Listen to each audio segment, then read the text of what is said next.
let's get started.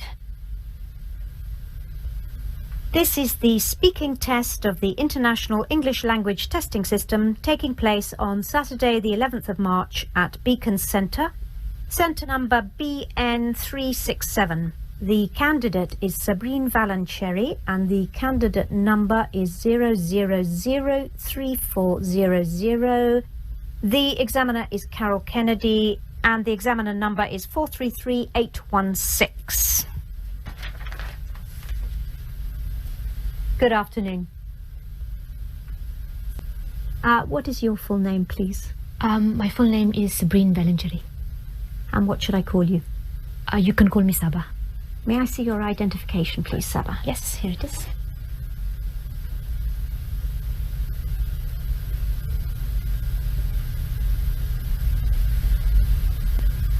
Okay. Thank you.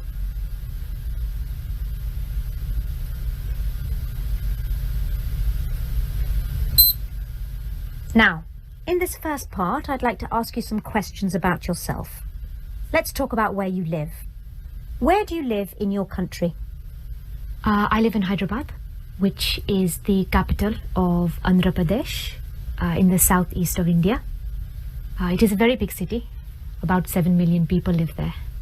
And is it an interesting place to live?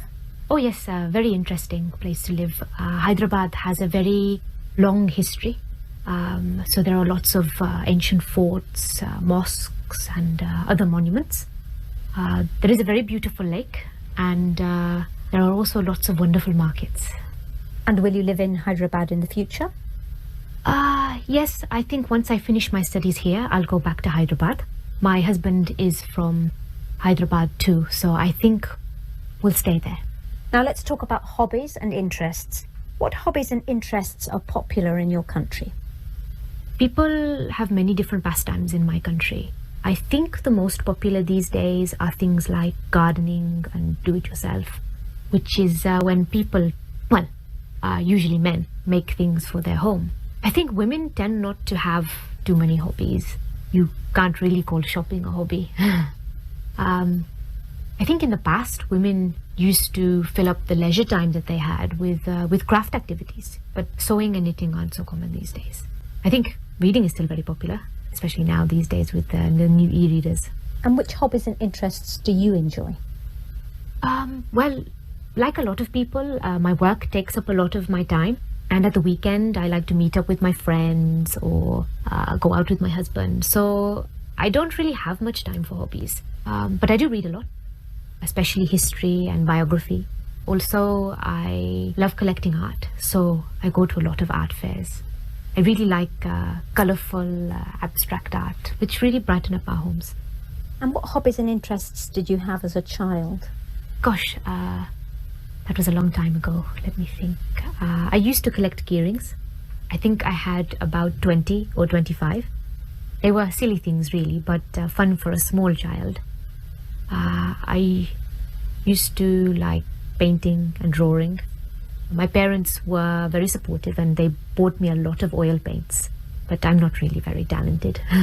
I also played the clarinet. I was in a junior orchestra.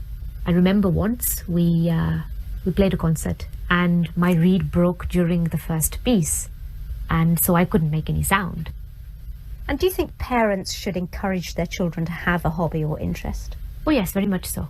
I think it is very important for children to have something other than school, television and computers. Sometimes a hobby can turn into a very successful career, but even if it doesn't, it can help the child develop as a person as they learn about new things and meet new people who share the same hobby. Now let's move on to talk about the weather. Do you prefer hot weather or cold? I think I prefer cold weather. I know most people prefer hot weather, but it is always so hot in my country that it is such a nice change to feel the cold. Of course, in the cold, it's very easy to put on a hat and gloves to keep ourselves warm. Tell me about the weather in your country at different times of year. India is so big that there are many different climates. So I'll just talk about the weather in Hyderabad. Generally, we have a tropical wet and dry climate. That means that the summers, March to June, are hot. over 30 degrees and very humid. Sometimes it can reach over 40, which is just unbearable. At the end of the summer, the monsoon comes and it rains for about 3 months. After the rainy season, it's winter, which is quite short, just a couple of months. Which time of year did you enjoy most as a child? Well, I think like most children, I would say the summer, when we had the long school holiday. But I always preferred spring. There's something so lovely about when everything starts to grow again after the winter. You can almost smell it in the air. And has the weather changed much in your country in recent years? I don't think so, really. I know that in some countries the climate has been changing because of global warming, but where I live it seems to be the same. Just heat and rain. I have noticed something. In recent summers, when it's very hot, there have been many water shortages. I don't remember that happening when I was younger. Thank you. Now I'm going to give you a topic, and I'd like you to talk about it for 1 to 2 minutes. You have 1 minute to think about what you're going to say, and you can make some notes if you wish. Do you understand? Yes. There's your paper and pencil. And here's your topic. I'd like you to describe a gift or present that somebody gave you recently.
Okay. Now you have 1 to 2 minutes for this, so don't worry if I stop you. I'll let you know when the time is up. Could you start speaking now, please? I'm going to talk about a present my husband gave me last year for my birthday. We had gone to Istanbul for a few days. My husband had always wanted to go there. Anyway, we had a few days holiday from work and we decided to fulfill my husband's dream. As I said earlier, I'm really interested in art, and so even though I had no real desire to go to Istanbul, I was totally captivated by all the beautiful buildings and the wonderful arts and crafts that were available there. The Blue Mosque was my favorite building. From the outside, it looks just like a typical Ottoman mosque, but inside it is quite startling. The large windows with the light reflecting on the exquisite blue tiles made it just breathtaking. I asked one of the guides about the tiles, and she told me that they were from Iznik and that they are still made today. When we left the Blue Mosque, we walked down a pedestrian lane full of shops, including some tile shops. In one of the shops, the owner told us that the tiles were made in Iznik. Anyway, one of the tiles really caught my eye. Actually, it sang to me. It was of fish, 4 big fish, and lots of little ones, all in different shades of green. I really wanted it. But when we asked the price, it was very high. Something like $300 American. Obviously, I knew we could negotiate, but it seemed such a high price that we just left. The next night, we went out for my birthday meal. Just as we were finishing the dessert, the waiter came over and handed me the most beautifully wrapped gift. I knew at once, because it was very heavy, that it was the fish tile. That's why Thank you. And does this person often buy you presents? Well, he's good at remembering my birthday and our anniversary, so he does usually buy me something nice then, but he doesn't just buy a present out of the blue. Thank you. Could I have the booklet, the pencil and the paper back, please? Thank you.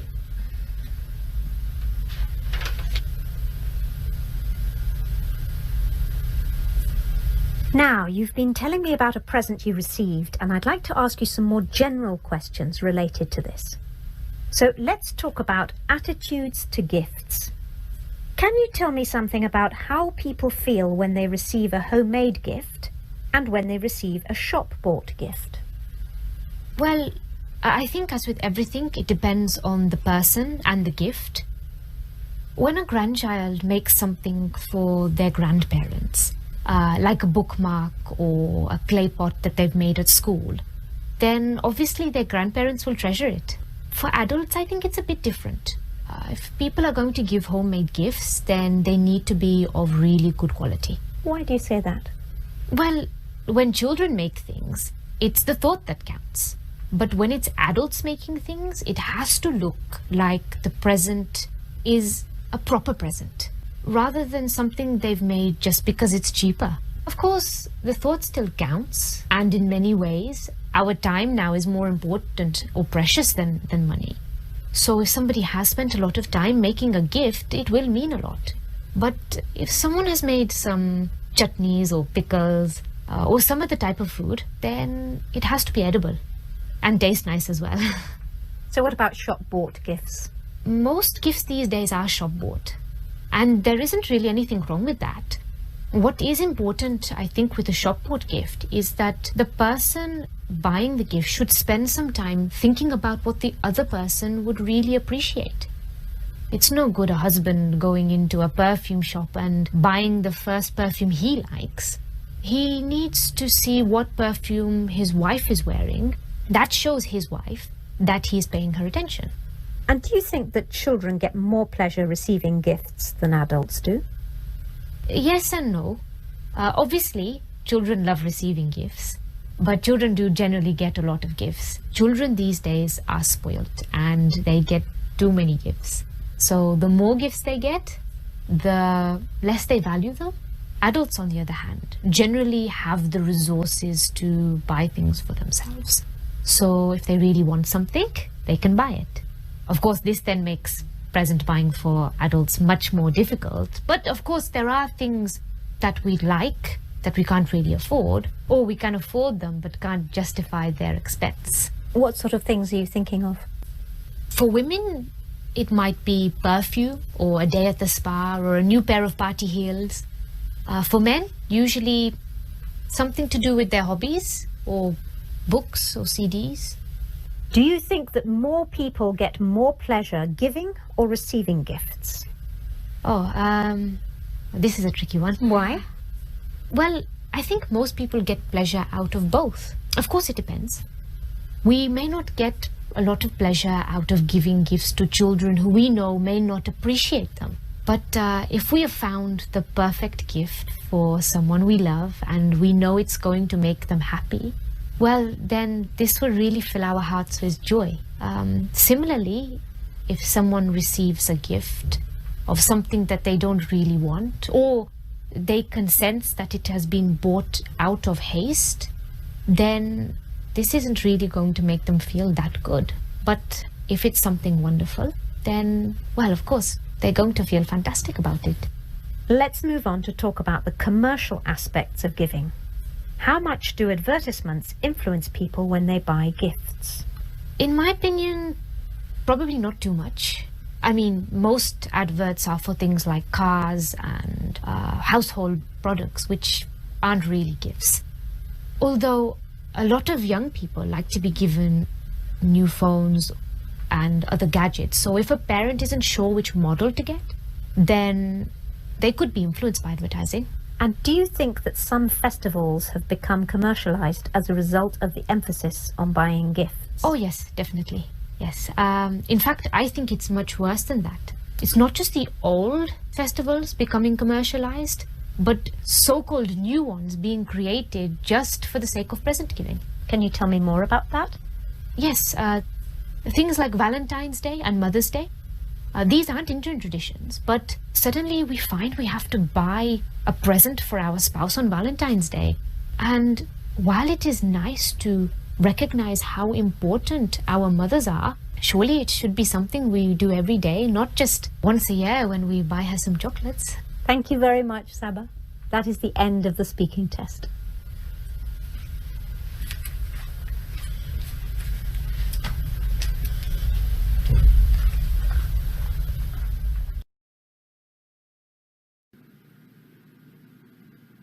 This is the speaking test of the International English Language Testing System, taking place on Saturday the 29th of September at Didtown Centre. Centre number DD783. The candidate is Javier Manuel Rico, and the candidate number is 0004290.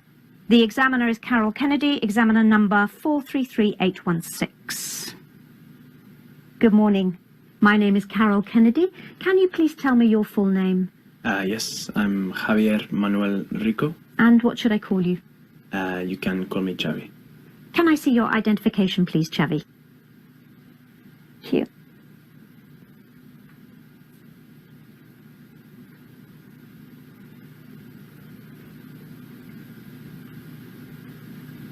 Thank you.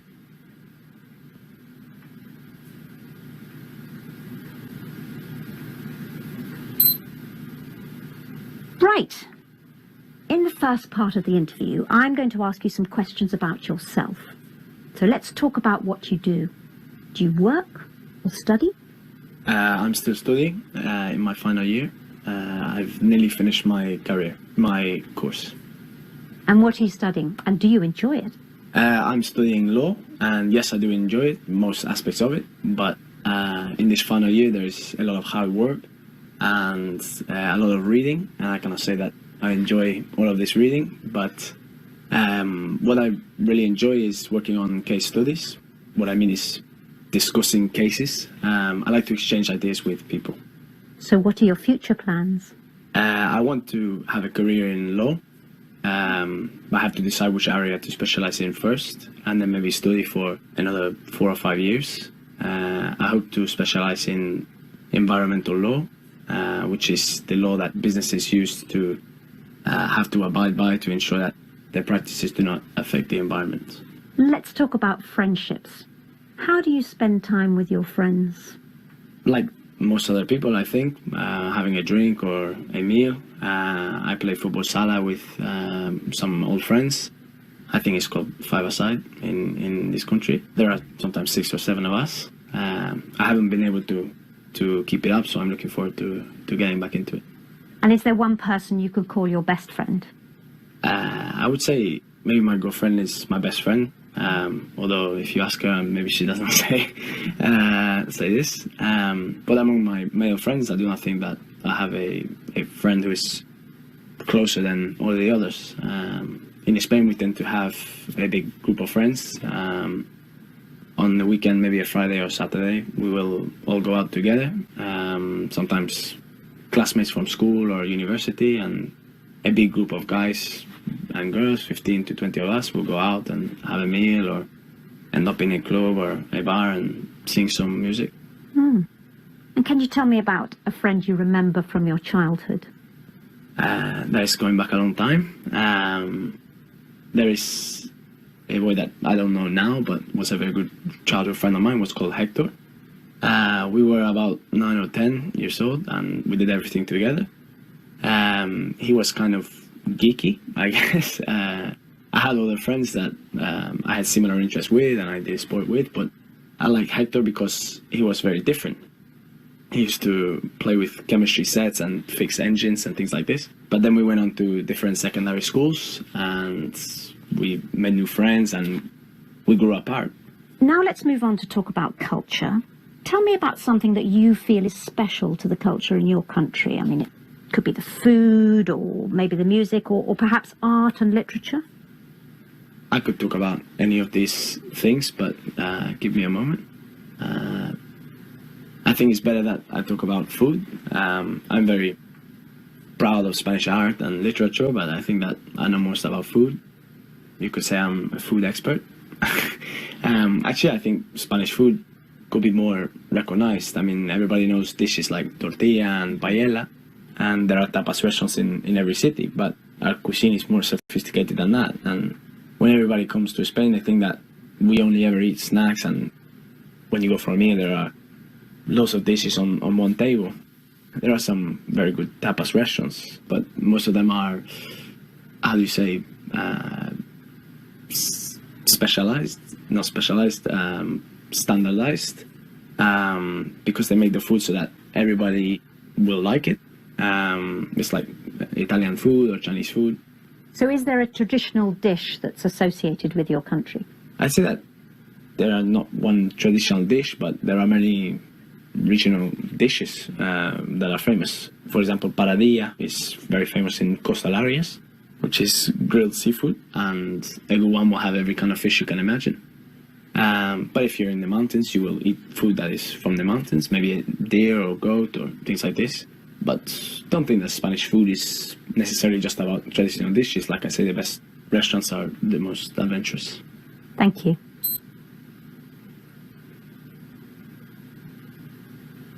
Now, I'm going to give you a topic, and I'd like you to talk about it for 1 to 2 minutes. You have 1 minute to plan what you're going to say, and you can make notes if you wish. You understand? Yes. So, there's your paper and pencil. And it's your topic. So, I'd like you to describe an event that you attended recently.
Okay. Now you have 1 to 2 minutes for this, so don't worry if I stop you. I'll tell you when the time's up. Could you please start speaking now? I'm going to talk about my grandparents' golden wedding anniversary, which was 2 months ago. They're in their 70s now, and have been married for 50 years, so it was a very special day. I've been to many kind of anniversaries and parties and weddings, but I must say that I enjoyed this day more than any other. It was a moving and memorable day. I think that the combination of the importance of the day and the fantastic atmosphere was what made it so special. This anniversary was in a country house, which in Spain we call una finca, which is like an old ranch. There were many guests who came from far and wide. This venue was perfect because there was a courtyard and a big garden, a magnificent hall where we could have the evening meal. My girlfriend and my brother's girlfriend, they came together with us. As soon as we arrived with everybody there, my mother, she saw everybody and started to cry. I can tell you that my mother, she cries very easily, and there were plenty more tears on this day. There were musicians playing in the courtyard, like an orchestra with just 4 people, and everybody had a glass of champagne. Now, perhaps the most important thing of this day was the people that I saw there. I saw many uncles and aunts that I had not seen for many years, and many cousins that I had not seen since I was a boy. My mother's brother came from Canada, and one of my grandfather's sisters came from Australia. It was very emotional, and it was wonderful to see my grandparents this happy. The best moment for me was when my grandfather made his speech. He thanked my grandmother for sticking with him all these years, and it was not only my mother crying at this point, I can assure you. He is a very good speaker and he made everybody laugh as well. And finally, of course, they cut the cake and everybody came together for the group photo. And, Thank you. So what time did you get to bed that night? I think we were some of the last to leave at around 2 a.m. Thank you. Can I have the booklet, the pencil and the paper? Thank you.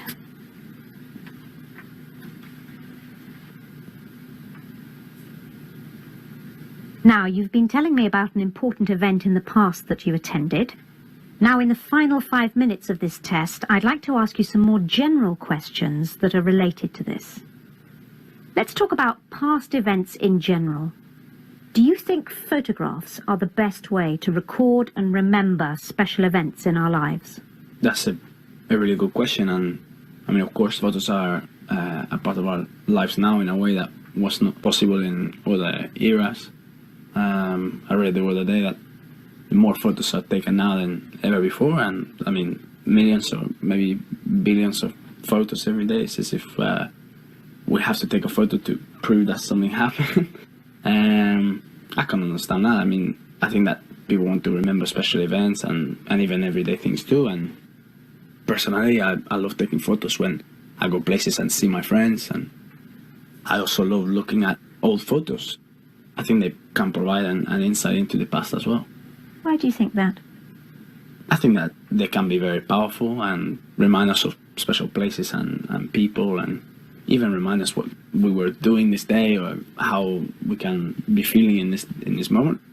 And they are also a record of our lives visually, and for example, photos of you as a baby and then as a child, and that thing is an incredible thing, like a diary. I think it can act as a trigger for memory as well. And what about written records? Can they also encourage us to remember past events? Written records? By written records, do you mean writing things down like diaries or letters? Yes. Well, yes, I think that writing things down can definitely help us to remember the past, but also the reality is that people no longer write things down in the same way, like long letters or diaries. Some people do, but I think that we have less time and patience nowadays, and writing is more of a luxury, I suppose. In fact, I cannot remember the last time that I put pen to paper, apart from this exam. I think I can just about stretch to a postcard. However, my mom tells me that she kept a daily diary throughout her childhood, recording everything that she did. She wrote lots and lots during the school holidays especially, and I like the idea of doing that, but I know that I would never get around to actually sitting down and putting my thoughts on a page. And which do you think is better, recording important moments by taking photographs or by writing them down? Well, I'm not sure that I can come down on one side or the other.